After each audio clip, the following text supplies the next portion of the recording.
للمتقين الصلاة والسلام على رسوله من كان نبيا وحكم بين الماء والدين. أما بعد فأعوذ بالله من الشيطان الرجيم وبركاته. بسم الله الرحمن الرحيم.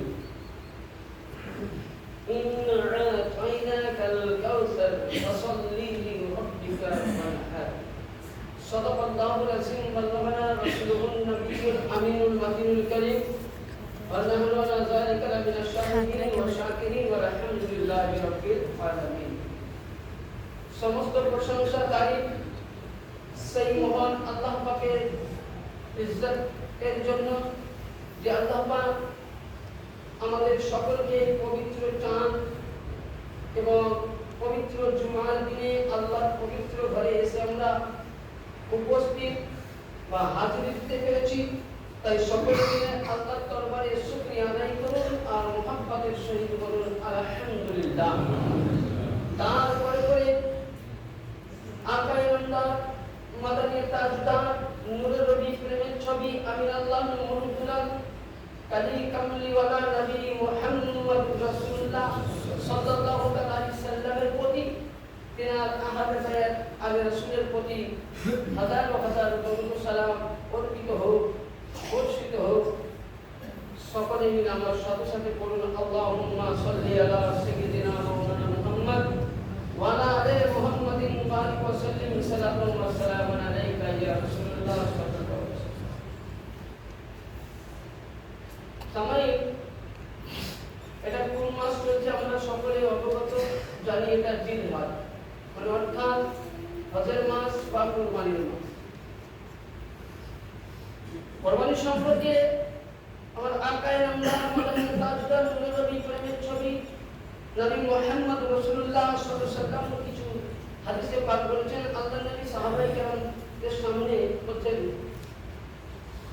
সুন্নাত আবিকুম আলা ইব্রাহিম, হে সাহাবায়ে কেরাম এটা তোমাদের বাপ সাইয়্যিদিনা ইব্রাহিম আলাইহিস সালামের কি সুন্নাত। আর কিছু পূর্বে যে ইব্রাহিম আলাইহিস সালাম 8ই জিলহিজ্জা যখন উনি স্বপ্নের মাধ্যমে দেখলেন যে আল্লাহ পাক ওনাকে স্বপ্ন দিচ্ছেন যে তুমি কুরবানি করো, উনি 8-9 হাদিস মোতাবেক উনি কুরবানি করেছিলেন। আল্লাহ পাক আবার স্বপ্নের মধ্যে বলছেন সবচাইতে তোমার প্রিয় জিনিস তাকে কুরবানি করো। সাইয়্যিদিনা হযরতে ইব্রাহিম আলাইহিস সালাম নিজের ছেলে এবং মেয়েকে গত জুমাতেই বলেছিলেন এই ছেলে এবং মেয়ে, ছেলে এবং তার স্ত্রী দুজনকে কিন্তু উনি মিনা বাজার সাফা মারওয়ার পাহাড়ে রেখেছেন। ওই সময় যখন ইসমাইলের বয়স 7 বছর কিংবা 13 বছর, উনি আল্লাহর হুকুম পেয়ে ওনার স্ত্রীর কাছে গেলেন। উনি একটা কথা বলেছিলেন যে আমার ছেলেকে আমি মেজবান নিয়ে যাব, দাওয়াতে নিয়ে যাব। ওনার স্ত্রী হযরত সাইয়্যিদা হাজেরা রাদিয়াল্লাহু তাআলা আনহা সুন্দর করে ওনাকে লিবাস পরিধান করিয়ে দিলেন, সাজিয়ে দিলেন দুলহার মতন, জামাইয়ের যেমন দুলহা বিয়ে করতে যায় ওরকম সাজিয়ে। কিন্তু আবু হযরত হাজরা জানেন না যে তিনি ছেলেকে কুরবানি দিবেন আল্লাহর হুকুমে। এমন সময় আজাদিব শয়তান হাজরার কাছে ওয়াসওয়াসা দিয়েছিল যে তোমার ছেলেকে কুরবানি করতে নিয়ে গেল, জবাই করতে নিয়ে গেল, বলে নিজের বাবা নিজে ছেলে জবাই করে তো বলে না এটা আল্লাহর হুকুম। তখন হাজরা বলেছিলেন একটি কথায়, যদি আমার গর্ভে আল্লাহ পাক কিয়ামত অবধি আল্লাহ যদি আমাকে হায়াতে রাখেন পাচ্ছি, আর কিয়ামত অবধি যদি আল্লাহ আমার গর্ভে সন্তান দান করে, আর আল্লাহ যদি বলেন যে প্রতি বছর তোমাকে একটা করে ইসমাইল জবাই করতে হবে, তবে আল্লাহর কাছে কুরবান করে দিতে হবে। সুবহানাল্লাহ। কারণ ঈমান কাকে বলে, তাকওয়া কাকে বলে, পরহেজগারি কাকে বলে। সাইয়্যিদা হাজেরার কাছ থেকে ইসমাইলকে ওখানে ওয়াসওয়াসা দিল। তখন কিন্তু ইসমাইল ওখানে বুঝতে বাকি থাকলো না, যেটা আজাদিব শয়তানের যেটা ফেলে ওই সময়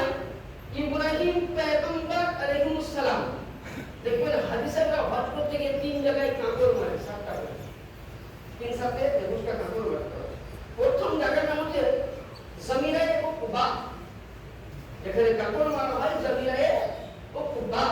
ওনাকে যখন ইব্রাহিমকে বলছে, ইব্রাহিম তুমি বড় ভুল করছো, তুমি বড় অন্যায় করছো, নিজের সন্তানকে তুমি জবাই করতে যাচ্ছ, কেন, কিসের জন্য? তুমি যে আল্লাহকে দেখোনি, যে আল্লাহকে তুমি নিজের চোখে দেখোনি, সে আল্লাহর হুকুম দিয়ে তুমি জবাই করছো, এটা তোমার ঠিক না। তো ওই সময় হযরত ইব্রাহিম আলাইহিস সালাম ওই 7টা কাপড় নিয়ে যেমনই মারতে লাগলো, শয়তান ওখানে কিন্তু বসে গেল জমিনে। দ্বিতীয় জায়গায় গেলেন জামিলায়ে কুবরা, জামিলায়ে কুবরা। ওই দ্বিতীয় জায়গাতে একই ভাষা, উনি আবার ওই পাথর মারলেন। তৃতীয় জায়গায় গেলেন জামিলায়ে সুগরা, সেখানে একই ভাষা। এই জিনিসটাকে আল্লাহ পাককে এত ভালো লাগলো, এত পছন্দময় লাগলো যে প্রত্যেক হাজী সাহেবের জন্য জামিলায়ে উকবা, জামিলায়ে কুবরা, জামিলায়ে সুগরা, এই তিনটি জায়গাতে 21টি করে পাথর মারা ইব্রাহিম নবীর সুন্নাত হয়ে গেছে।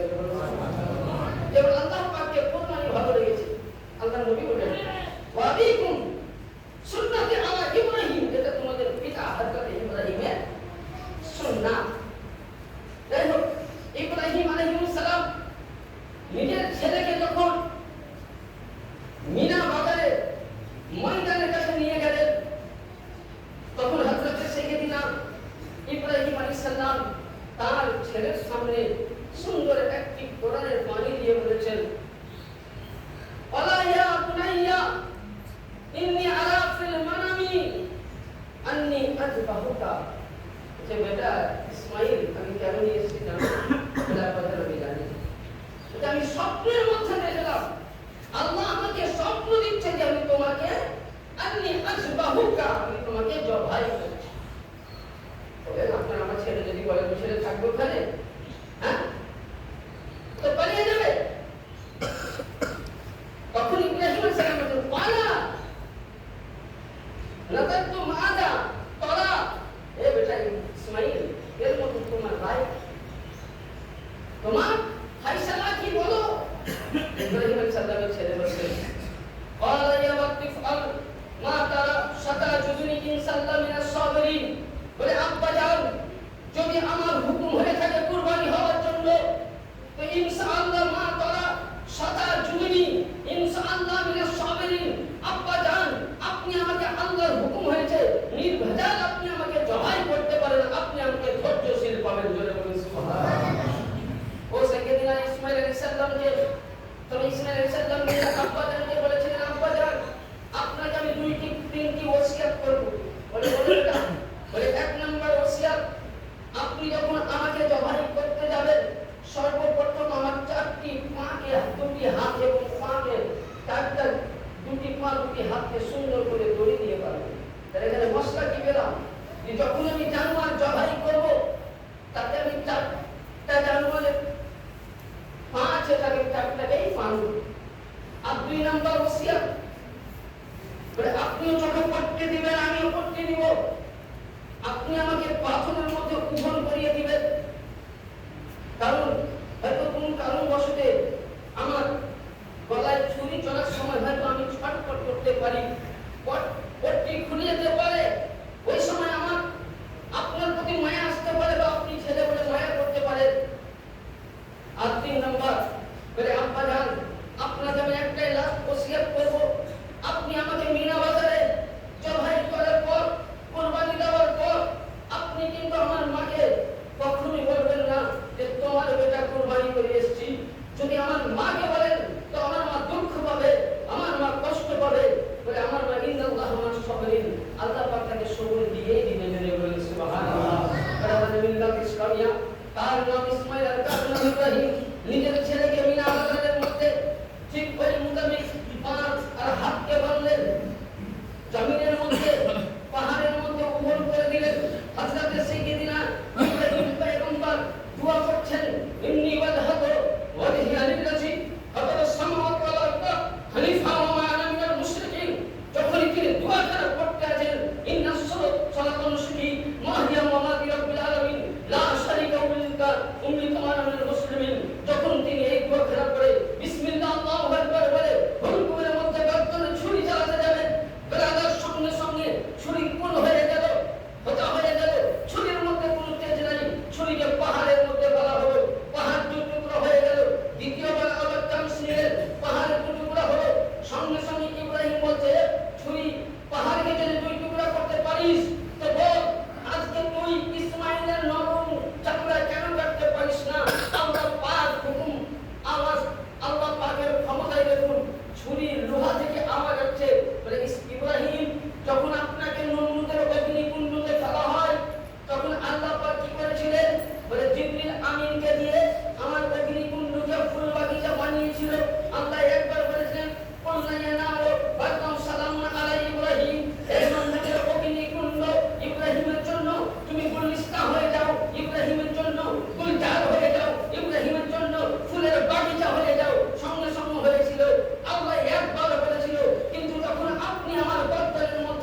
একটা ইব্রাহিম ইসমাইলের লোম কাটিস না।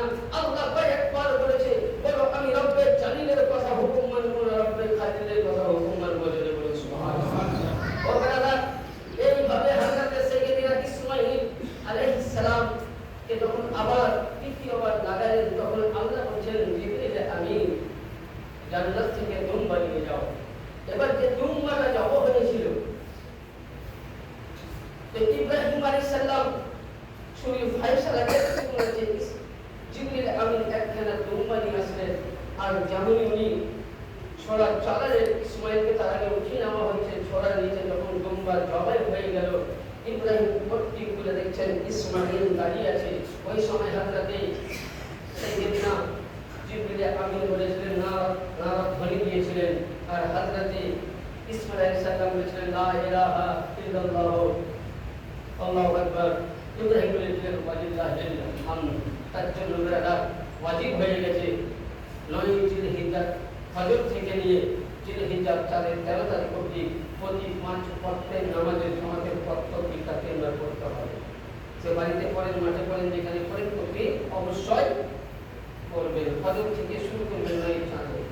এবার আসুন ব্রাদা, তো ওখানে যে আল্লাহ পাক ইসমাইলকে জবাই কেন করলেন না? আল্লাহ চাইলেন যে কালাইয়া বুনাইয়া তিফআল মাদা, যে হে ইব্রাহিম বলেন যে বেটা আমি স্বপ্ন দেখলাম তোমার জবাই করছি। তো ওই সময় আল্লাহ কেন চাইলেন না? হযরত ইব্রাহিম ইসমাইল আল্লাহর কাছে ফরিয়াদ করে বললেন যে রব্বে কারীম, তুমি চাইলে আমার কাছে যে তোমার সন্তানকে জবাই করো, আমি রেডি করে আনলাম জবাই করার জন্য, কিন্তু আজকে আমার সন্তান কেন জবাই হলো না?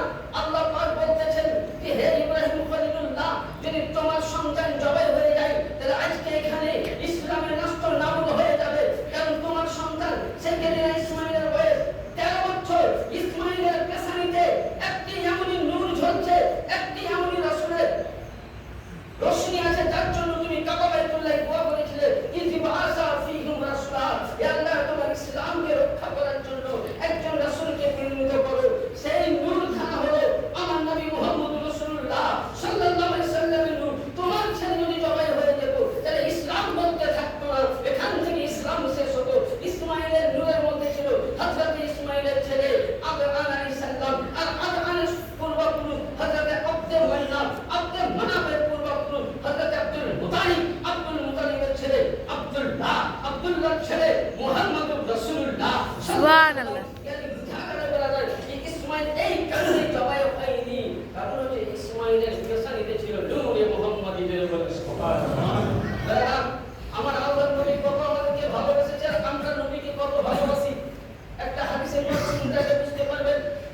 যেমন আকার নবী মুহাম্মদ রাসূলুল্লাহ সাল্লাল্লাহু আলাইহি সাল্লাম হাদিস শরীফের মধ্যে বর্ণিত আছে, ইবনে মাজার মধ্যে, যে আল্লাহর নবী একটা দুইটা দুম্বা নিলেন, নেওয়ার পর একটা পরিবারের জন্য করলেন আর নিজের জন্য, আর একটা নবী আমার দুম্বা জবাই করলেন। করার পরে নবী আমার সঙ্গে সঙ্গে আল্লাহর নবী করলেন কি একটা আয়াত পড়লেন, আল্লাহুম্মা তাকাব্বাল মিন মুহাম্মাদিন ওয়া আলা আলি মুহাম্মাদ ওয়া মিন উম্মতি মুহাম্মাদিন। আয়েশা সিদ্দিকা বলেন, ইয়া রাসূলুল্লাহ, আপনি দুটো কেন করলেন? বলে আমি একটা করলাম আমার জন্য, আর একটা আমার গরিব উম্মতের জন্য। বলেন সুবহানাল্লাহ। বলে ইয়া রাসূলুল্লাহ কি বলে? বলে আমার উম্মতের মধ্যে মুফলিস হবে, গরিব হবে, যারা বড়কে কুরবানি করে দেওয়া থেকে তাদের মনের মধ্যে আকাঙ্ক্ষিত থাকবে।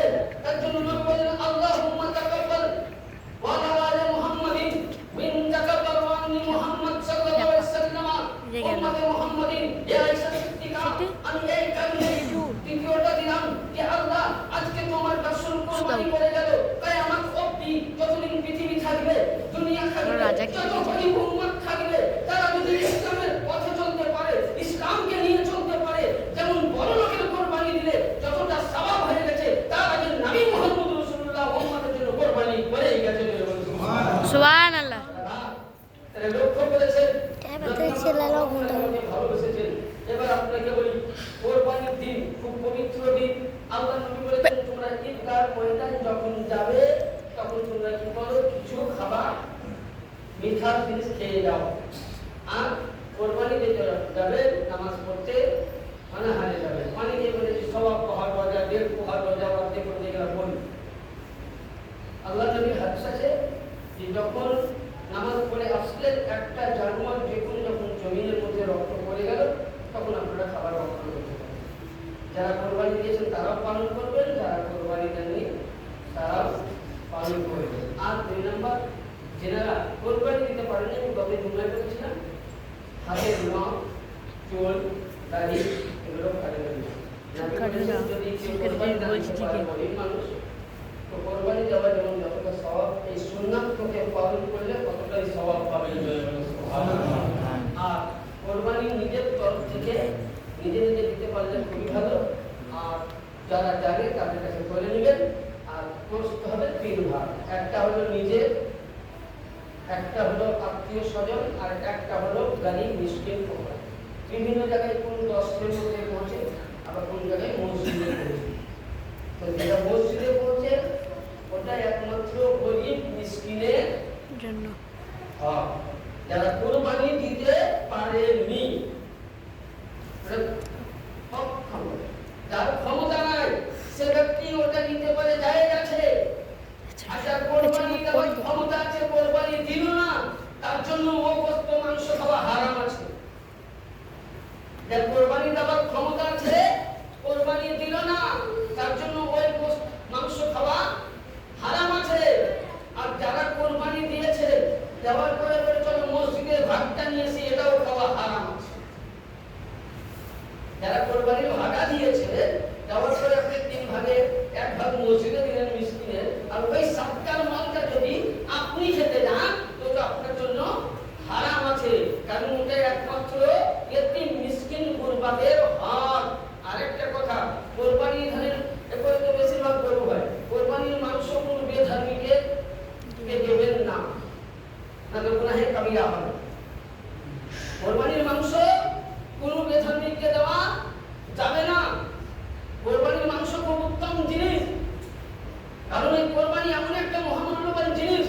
আজকে লক্ষ্য করুন, ইসলাম এমনই একটা আদর্শ জিনিস যা আপনি বুঝতেই পারলেন ইব্রাহিম পয়গম্বর, তার জন্য আল্লাহ পাক সমস্ত কোরবানির চাইতে কোরআনের মধ্যে আয়াত দিয়েছেন ইন্নাকা আলা সিবিহিম, সমস্ত জিনিসের জবাব চাইতে কোরবানি হলো উত্তম পশুটা বকরা জিনিস। কারণ আল্লাহর নবী বলছেন এই কোরবানির দিনে যদি বহুত পাহাড় বরাবর কেউ সোনা দান করে দেয়, আর কোনো ব্যক্তি যদি ছোট্ট একটা বকরি জবাই করে তো সোনা দান করে যার সওয়াব আছে তার ডবল সওয়াব কোরবানি করে। তাহলে কোরবানি হালালি পয়সা দিয়ে করতে হবে, হারাম পয়সা দিয়ে চলবে না। কোরবানি যারা জবাই করবে প্রত্যেকে যখন কেউ জবাই করবে হাঁটুর নিচে কাপড় রাখবেন, উপরে নয়। এবং যখন দোয়া করবে ইমাম সাহেব দোয়া করবে আপনারা সকলে তাকবীর করবেন, যাতে এই যে কাপড়কে পেছন থাকতে ফুটিয়ে নিলাম বিজনেস, এটা গুনাহে কাবিরা হবে। হাঁটুর নিচে কাপড় রাখবেন, এমনি তো মুসলমানকে সবচেয়ে আওরাত ঢাকা যায় আছে, কাঠুর উপরে কাপড় দিয়ে নেওয়া যায়, বাকি আপনি এভাবে কাপড় তুলে হারবেন। যদি আপনি মাঠেও কাজ করেন, নবী হাদিস দিচ্ছেন তোমার যতটা প্রয়োজন তাতে হাঁটুর নিচে উপরে না হয়, কাপড় নিচে রাখবেন। এই মশলাগুলো আমাদেরকে লক্ষ্য করে রাখতে হবে। আর কোরবানির দিনে এমন জায়গায় কোরবানি করবেন যাতে কোনো মানুষের অসুবিধা না হয়।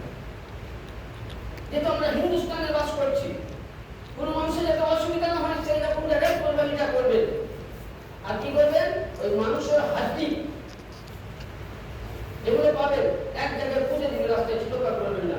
কারণ আল্লাহর নবীর হাদিস আছে কোরবানির মাংস হলো স্বভাবের জিনিস, তাবারুক জিনিস, এটাকে মাটিতে পুঁতে দেওয়া উত্তম বেহতর জিনিস। আর চামড়ার পয়সা তো আপনি নিতেই পারছেন, দাম টাকা হচ্ছে, এটা তো সরকারি জারিয়া। যেন আল্লাহ পাক আপনাকে আমাদের সকলকে যেন সুন্দরভাবে কোরবানি পালন